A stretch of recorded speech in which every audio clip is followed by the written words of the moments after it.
Good morning, YouTube. Today I'm going to show you how I varnish this fine art rag print using Breathing Colors Glamour II varnish. This is my first time trying this process. I was originally inspired by J. Riley Stewart's work. I have linked to a blog article where he goes through his process and results. He's a very talented photographer and really just a nice guy. He was kind enough to give me some tips before I set out on this adventure, so please check out his website.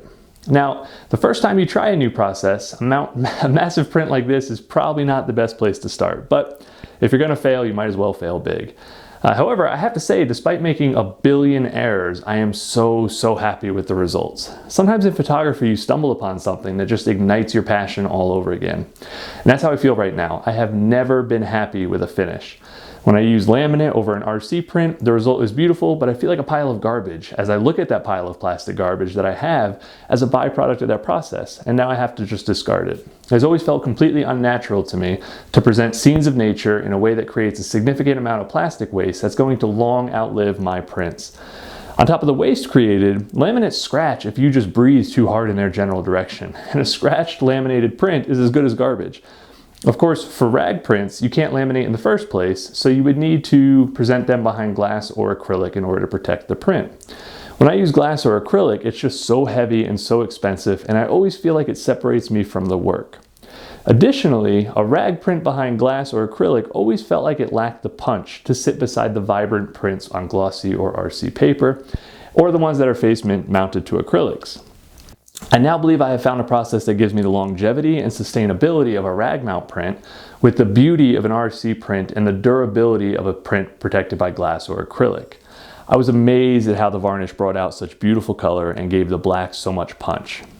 Now I briefly want to talk about cost. Each gallon is about $135, so with today's prices, it's about the equivalent of 4 gallons of gas. And a gallon will get you 400 to 500 square feet of coverage. So it's roughly 30 cents per square foot, which is incredible. I would recommend several light coats, so the coverage may vary a little bit. However, when compared to the cost of museum glass or acrylic, you're looking at a massive cost advantage. Now, I'm not going to sit here and say that this is something that completely replaces traditional framing behind glass. It doesn't. That absolutely has its place in the arsenal. However, as artists, we need to have many tools in our belt, and this is certainly one that deserves its place. In my home, this is the process that I'm going to use for all my prints. For commercial clients that plan to turn their artwork over every 5 to 10 years, they want something durable but lightweight that they can move around and rotate to different locations, I would absolutely point to this every time. It's cost effective, it offers great protection, and it gives truly beautiful results.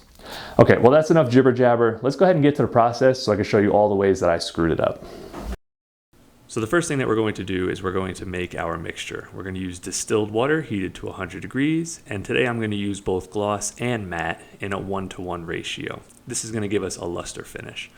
So for rolling, we're going to want 70% varnish and 30% distilled water. We want to use distilled water to make sure we have no impurities. When we go to use the HVLP sprayer, we're going to want 50% water and 50% varnish. The key here is that we want to gently, using an acid-free plastic stir our varnish. Now we don't want to introduce any bubbles, so we don't want to vigorously stir or shake. We just want an even consistency of the finish. So I'm going to spend 2 to 3 minutes here stirring our glossy varnish, and then I will do the same for the matte.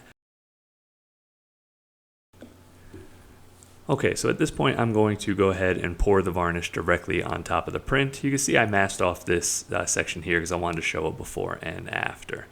Now, in reality, if I were doing this not using test pieces, I would want to use mounted prints. You can see there's a little bit of curl here, which is going to cause the varnish to roll off.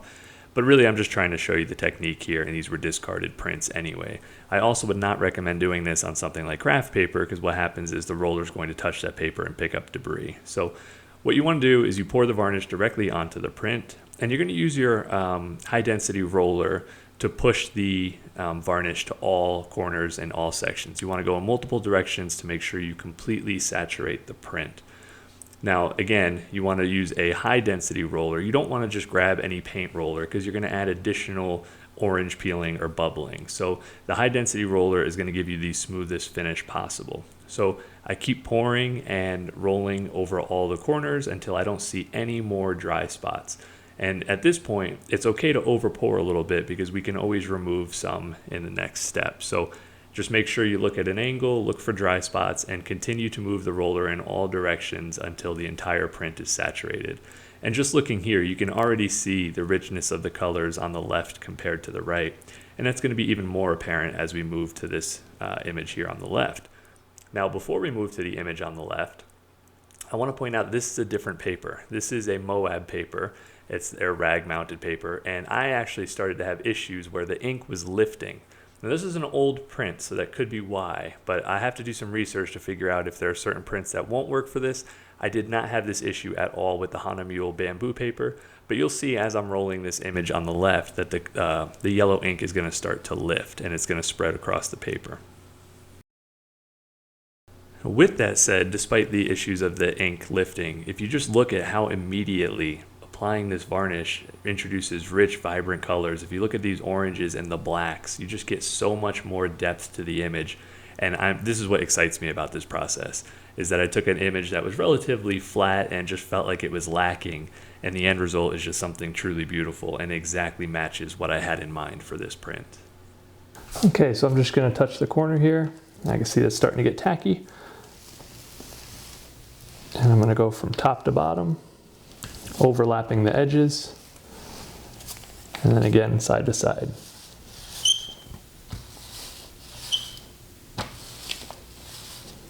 And we'll just keep doing this with no pressure, just the weight of the roller, until we don't see any more roller marks. Okay, well, while we wait for these to dry before applying additional coats, I'm going to move on and do the sprayer part. So you can see I've taken our test print and I've tacked it to the board behind me. It's just a giant sheet of cardboard just to work as a spraying tent of sorts. So what I'm going to do is I'm going to take the solution that we're going to use for the sprayer is going to be 4 parts. It's going to be 2 parts distilled water, 1 part gloss, 1 part matte. And I've got about just under 400 mils here, which is going to be plenty to get that print done and then get us started onto the large print. So I'm just going to pour this in. And then get our gun attached.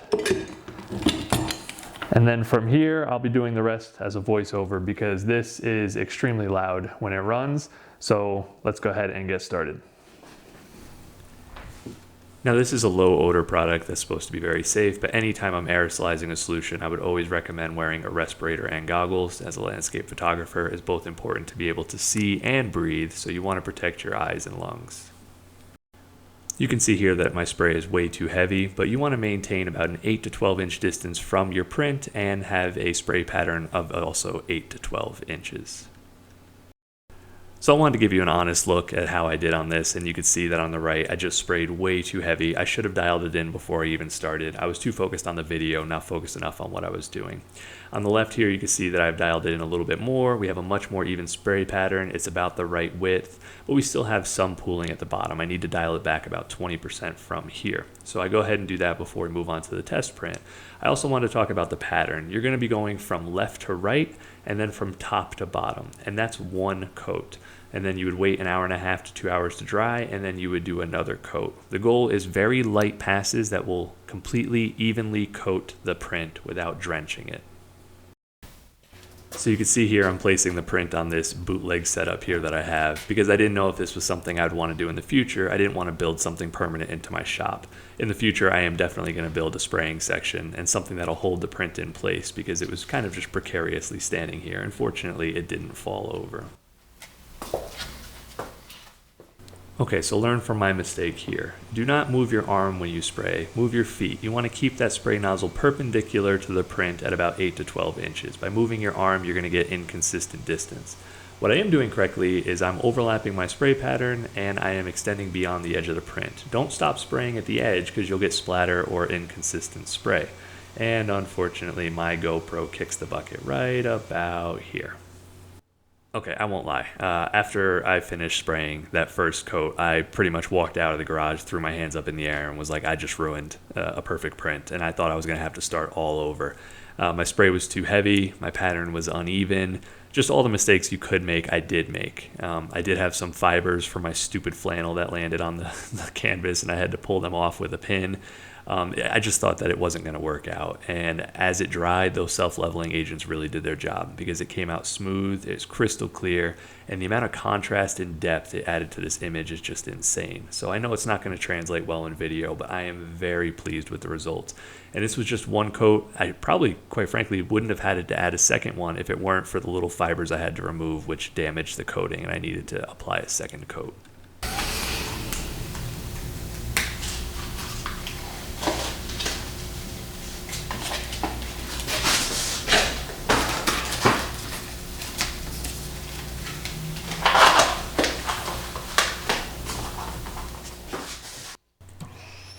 For the second coat, I'm actually just going to show you start to finish, just so you can see how fast this process is. For large prints like this, I think going forward I will use the spray method, and for small prints I would just use the roller. But you can see I've gotten a little bit better at keeping my wrist perpendicular to the print, but still not great. But just how quickly, you can do about 1 foot per second, and doing several passes you can get this entire large print done in under a minute. So you can see I'm still extending beyond the edge of the print, making sure that I don't have any pooling at the edges. Now this is where I had problems, was the bottom. So because this is something that I didn't know if I'd be doing in the future, I didn't want to build anything permanent into my setup. So I am just having this leaning on these sticks here, which as I get to the bottom, you can see the spray gun hits and I have to spray at an angle. The bottom is where I had the most issues. Now that I know this is a process I definitely want to do, I'm going to build a permanent system that's going to allow me to get that print up on the wall so that I can spray it evenly.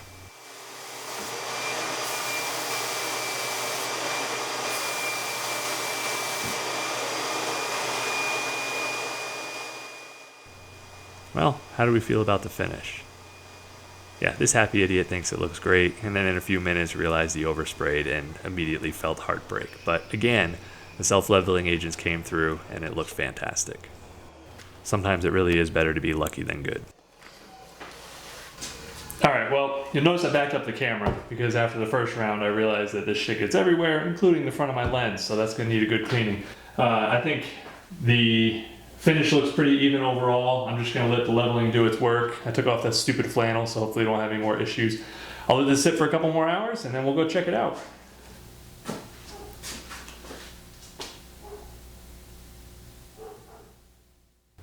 And of course there were a couple more fibers. So I was using these tiny pins, something with a sharp edge, and I would just lightly touch it to the fiber, and because it was still wet it would pull it right up. It didn't damage the print or anything like that, but it was very frustrating. So again, I'm going to have to build a full spraying booth that'll allow me to minimize all dust. These fibers were coming from my shirt, so I'll also have to figure out something that I could wear that's not going to be so statically charged. Okay, so I ended up stopping after the second coat. I didn't see a need for a third coat, and my first two were so heavy anyways that I probably have the equivalent of 4 properly applied coats. I hope you enjoyed that. For me, I'm not gonna lie, it was a combination of excitement and mostly a lot of sheer terror, as I was completely convinced I was doing something horribly wrong. And I was. I made so many mistakes. But that's what keeps me loving photography. I could spend the rest of my life trying to master this art, and I never will. I love that I'm constantly learning, I'm constantly improving, and I'm still constantly failing. Now, in terms of the process, it is definitely one that I'll continue to work on and definitely recommend that others try. I had initially intended to do a comparison of the roller versus the spray.